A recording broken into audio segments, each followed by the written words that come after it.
สบายดี FC ทุกคนเนาะมื้อนี้ส่องต้องเบาไต่หรือว่าส่องอยากรู้สิมาแนะนำวิธีขึ้นโดรนด้วยมือลงด้วยมือเนาะสาธิตให้เบิ่งแต่ว่าการจับของมันมีวิธีเบิ่งไปตามคลิปข้าพเจ้าถ่ายอยู่นี่เนาะตามลงไปมันเนาะแต่ว่าเวลาเฮาเดมือใช้นี่แสงมันสิสะท้อนให้เฮามันแล่นขึ้นเนาะมันครบเฮาเดมันมีเซ็นเซอร์อย่างนั้นเอาลงนี้เอาลงนี้แบบนี้เนาะเอากดตัวนี้เมียนี่กดดันตัวนี้โดนลงจะจ้ามาสิมันเห็นขาดตัวตีตัวนี้เนาะจับแบบนี้ระวังแขนเอาโมงเม่งนี่ให้มันยวงห่างเนาะแบนแบบนี้ตอนลงมันก็สีสะท้อนเนาะตอนขึ้นนี่มันสิดึงขึ้นเลยแต่ว่ามันขึ้นก่อนเขาจังปะก่อนอื่นเขากดปุ่มโฮมก่อนอันนี้ขึ้นโดยมือลงโดยมือเนาะเขาบดตรงตีอย่างปะแบบเบิ่งใบพัดมันเนาะเพราะว่าเป็นแหลมได้ตัวนี้เขาจะไปตกใจเลยเนาะ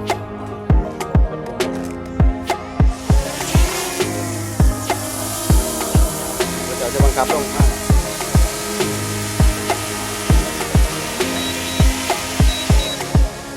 แต่เขาก็จะไปดึงหันดึงหนีนะให้มันลงมันจะเทียงนี่ยังบ่เทียงพอตกใจมันดึงขึ้นเองหน่อยเวลา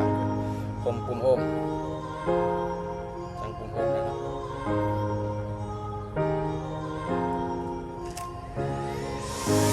เนี่ยมันขึ้นแล้วเนาะตัวนี้เนาะตัวโดนนี่นี่มันขึ้นอัตโนมัติมันเนาะนี่ตัวนี้เอาไปเจ้ากล่องอันที่ท้ายเนาะทานใช่แล้วเนาะมาเริ่มต่อเครื่องกันตัวนี้ตัวโดนเนาะจึงเขาสิขึ้นจากมือลงมาใส่มือเนาะแต่ว่าโดนรุ่นนี้ราคาถือราคา10,000 กว่ามันสิมีเซ็นเซอร์อยู่นี่แต่อยู่นี่บ่มีเนาะเซ็นเซอร์มันเป็นปลอมซื่อๆมันบ่แม่นราคารุ่นแพงๆเนาะรุ่นราคาโปรเขามันจะมีเซ็นเซอร์อยู่นี่หน้าหลังกันชนตัวนี้มันเป็นติดสติ๊กเกอร์ซื่อมันจะมีตัวนี้สะท้อนผืนมันลงไปมันป้องกันตัวนี้มีนะครับที่เขาใส่ทานแล้วเขาได้ใส่แล้วอย่าลืมใส่แม่มนะไอตูดมันการเอาเขาออกซะที่เบื้องใหม่นี่เนาะมันมีซ็อกเก็ตแบบ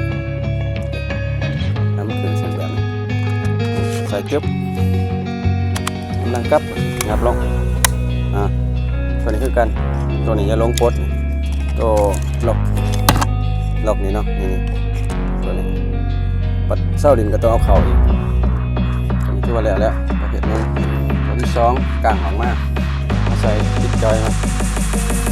พื้นฐานตัวนี้มันเน็บอย่างนี้ยันไม่เทียระวัดระวังเนาะ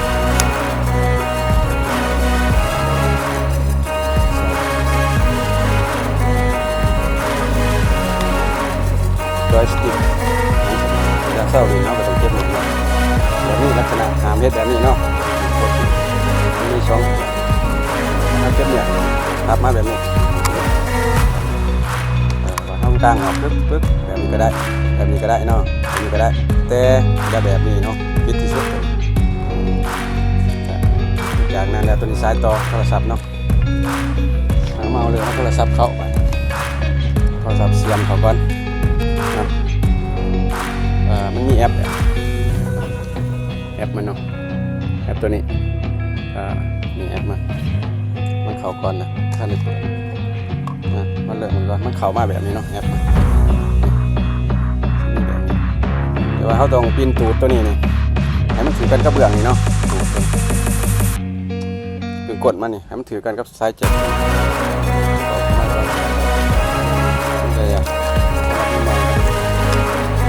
มาแล้วนะลองดูสิเพราะมันมี2ตัวเนาะมันเป็นมาแบบนี้มันก็มาเป็นให้ชุดเขาสเก็ตตัวนี้มาเดี๋ยวเขาจะต่อบังคับแอปมันเพราะว่ามันคุมอยู่แอปเนาะพอเปิดยังพอเอาท่านประกอบเลย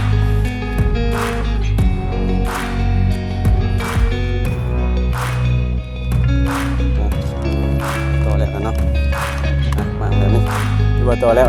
แอปนี้มันขึ้นมาก่อนแล้วดังนั้นการเปิดทวิตสำหรับมือใหม่เนาะสิสอนวิธีบินโดยมือแต่ว่าบ่จำเป็น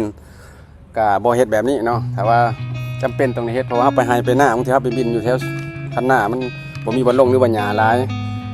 น้ำเปื้อนจังซั่นเฮาตรงไหนจำเป็นตรงไหนใส่วิธีนี้เนาะอันนั้นมากดนิดนึงกดปุ๊บแล้วก็กดยาวขามันห้องมันเปิดเนาะเปิดได้จะเป็นแบบนี้เนาะ ตัวนี้มันเชื่อมกันแล้วนี่มันเชื่อมแล้วนี่เนาะมันเชื่อมแล้ววันนี้ถ้าว่าเปิดตัวนี้ตัวเครื่องเนาะเครื่องมันจะอยู่กล่องนี้กดนี่กดเน้นนี่โอ้ขอโทษต้องลงขอโทษเนาะก่อนสิเปิดตัวนี้หนึ่งเอาหัวตัวนี้ออกเนาะตัวล็อกขอไปขึ้นอีกก่อนเอาหัวตัวล็อกคอกนะอันนั้นกล้องนี่ออกเนาะสองกลางขานี่เขาก็บอกกลางกันบัดเฮาสิบินนี่เฮาต้องเอาขาหน้าออกก่อนออกมาแบบนี้ไปตามพวกนี้เนาะปึ้งขาหน้าไปสิปึ้งขาหลังลงเนาะปึ้งแบบนี้บัดเฮาสิมั่งออกเฮาจะแบบนี้บัดเฮาสิเก็บเนี่ยนี่เฮาเอาขาหลัง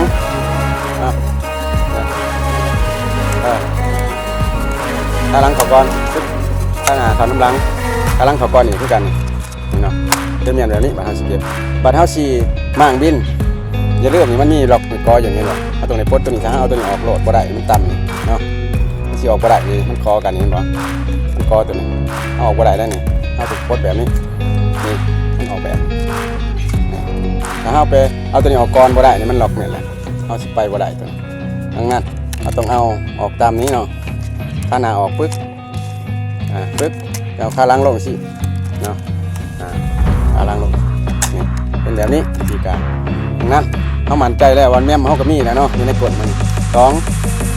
ยังก็ตัวนี้ตัวล็อกกล่องนี่ก็ออกแล้วแบตเตอรี่ก็ใส่แล้วแม่มก็ใส่แล้วเนาะเขามั่นใจว่ามีครบแล้วดังนั้นเอามาลงสตาร์ทกันคนนี้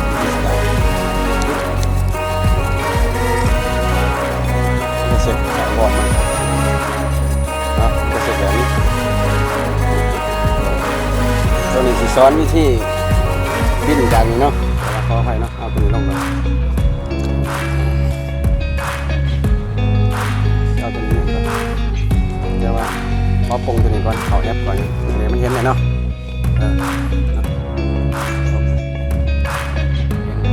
ล้วเจ้าจะบันทึกในกล่องก่อนเนาะบันทึกเสียงแล้วก็บันทึกหน้ากล่องนะบันทึกใส่ลงใส่แม่มน้ำเนาะเริ่มเลยครับพระเจ้าสิบันทึกเทียมมันเนาะท่านเห็นสัญญาณดาวเทียมท่านได้ครบหมดให้มันได้ดาวเทียมก่อนเนาะข้าพเจ้ากำลังบันทึกหน้าจอใช้มันโฮมหลายเดี๋ยวเอาไปวันให้มันมีทับสัญญาณดาวเทียม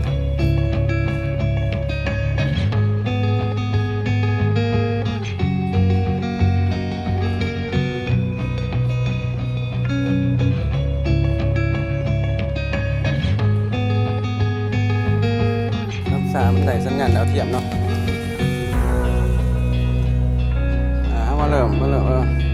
เอายังบันทึกหน้าจออยู่เนาะอันนี้เอามาอัดตัวนี้ซะ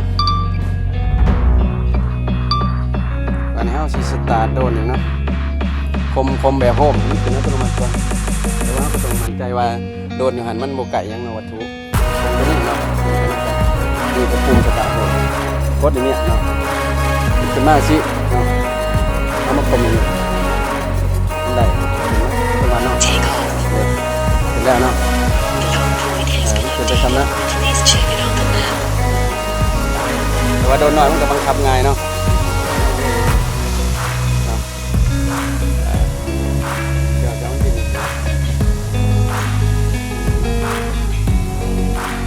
เขาก็ที่ว่าอิสระแล้ว